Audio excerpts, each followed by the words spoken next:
রহমান জুলাই আগস্টের মহাবিপ্লবের ভিত্তি তৈরি করেছেন এবং মূল অবদান তারেক রহমান, যিনি 10,000 মাইল দূর থেকে গোটা জাতিকে ঐক্যবদ্ধ করেছিলেন। আমরা তো সেটা দিতে পারি না, আমাদেরকে মনে রাখতে হবে আমরা কোনো মধ্যযুগে ফিরে যেতে পারি না, আমরা অন্ধকার যুগে ফিরে যেতে পারি না। শেখ হাসিনার মতো এক রক্তচোষা বাদুড়কে বাংলাদেশ থেকে বিতাড়িত করতে পেরেছে আমাদের নেতা তো জিয়াউর রহমান, আমাদের নেতা তো বেগম খালেদা জিয়া, আমাদের নেতা তারেক রহমান।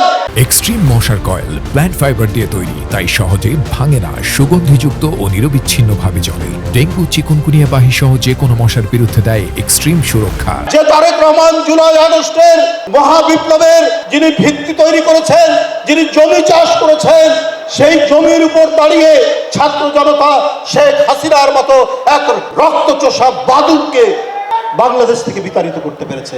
তার মূল নায়ক, তার আর্কিটেক্ট হলেন তারেক রহমান।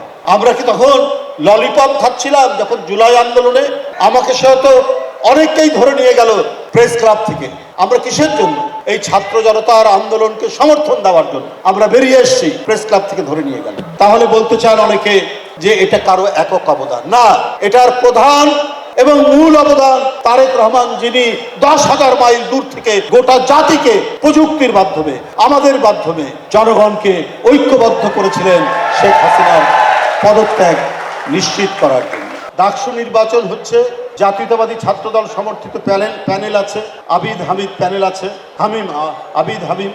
আমরা শুনেছি শিবিরেরও প্যানেল আছে, বৈষম্য বিরোধী ছাত্র ঐক্যের তাদেরও প্যানেল আছে। কিন্তু যারা যদি কাউকে কারোর 71 সালের রাজনৈতিক ভুলের কারণে রাজাকার বলে, এর জন্য যদি আপনার সাইবার যুদ্ধ করে অশ্লীলতা এবং হুমকি দেয়, সেই ছাত্র সংগঠন কখনোই সাধারণ ছাত্র এবং একটা বিশ্ববিদ্যালয়ের যে জ্ঞান চর্চার কেন্দ্র, এটা সে বিশ্বাস করে না। এটা করেছে বৈষম্য বিরোধী ছাত্র ঐক্যের যে প্যানেল, তার যে ভিপি আব্দুল কাদের, সে একজনকে রাজাকার বলে কোথাও একটা পোস্ট দিয়েছিল। এই কারণে অসংখ্য ফেসবুক থেকে, বিভিন্ন গণমাধ্যম থেকে তাকে হুমকি দেওয়া হয়েছে।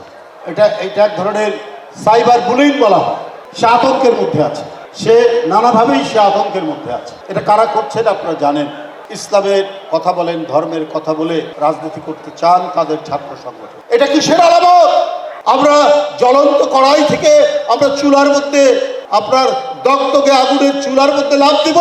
আমরা তো সেটা দিতে পারি না, আমাদেরকে মনে রাখতে হবে আমরা কোনো মধ্যযুগে ফিরে যেতে পারি না, আমরা অন্ধকার যুগে ফিরে যেতে পারি না।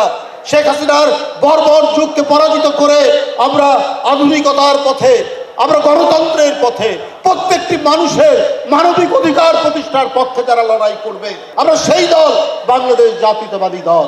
এবং তাদেরকে যারা সমর্থন করে, যে সমস্ত ছাত্ররা, তাদের সংগঠনের নাম হচ্ছে জাতীয়তাবাদী ছাত্র দল, তাদের প্যানেল।